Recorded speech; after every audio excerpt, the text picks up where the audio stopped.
Amarantsika ny taranja baolina lavalava dia ny fanazavana entiny filohan'ny malagasy rugby Andriamatoa Marcel Rakotomalala ny fandaharam-potoana goavana miandry ny makidy Madagasikara amin'ity taona ity eo amin'ny vehivavy sy ny lehilahy na eo amin'ny rugby A7 io na eo amin'ny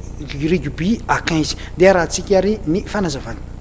ny vehivavy A15 sy ny vehivavy A7 zany senior A15 senior A7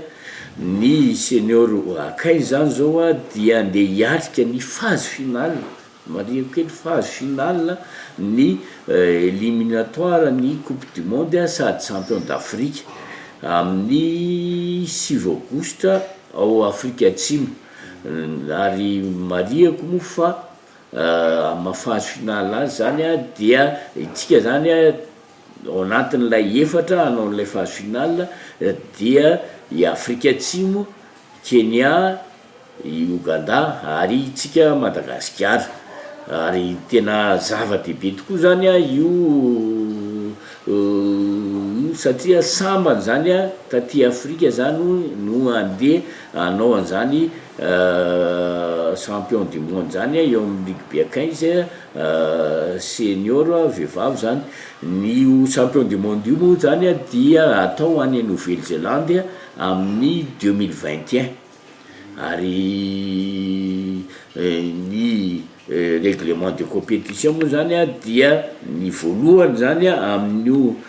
fananan'io satria miona daholo tsy hoe demi-finale zany izy fa miona daholo le équipe efatra de zay voalohany no champion d'Afrique sady solontenantsika d'office any amin'ny coupe du monde ny faharoa kosa dia mbola manana chance zany andeha hanao coupe du monde satria misy ny repêchage zany zay atao zany ionany amin'ireo faharoa koa amin'ny continent ankoatran'ny Afrika zany zay zany ny mazava dehibe an'io lalao ny vehivavy senior A15 io ny rugby A7 ndray kosa ho an'ny vehivavy dia manana ny Jeux Afrique sy ny champion d'Afrique ary zay sady éliminatoire ny Jeux olympiques tafiditra ao anatin'ilay folo voalohany aty Afrika tsika ary amin'ny volana novembre ny fifanitsanana an'izay champion d'Afrique zay sady éliminatoire ny Jeux olympiques fa ny Jeux africains kosa dia amin'ny volana Août ohatra ny volana Août ho avy zao zany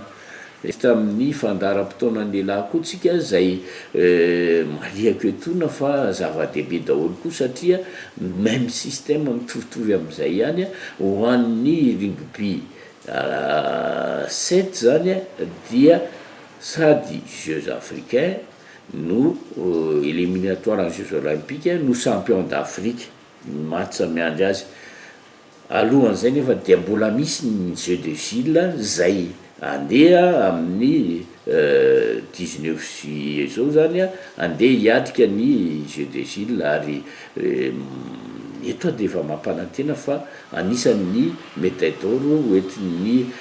atleta malagasy ho an'ny Madagasikara ny rugby A7 lehilahy marihako fotsiny fa tsisy vehivavy amin'ny Jeux de Gilles dia ny miandry ny rugby A15 zany zay niova tanteraka ny style zany dia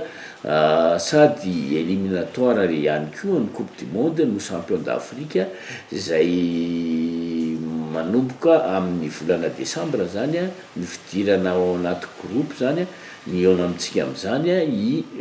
Nigeria zay atao eto amintsika amin'ny 1er décembre io match io rehefa tafavoaka eo tsika dia miray groupe amin'ny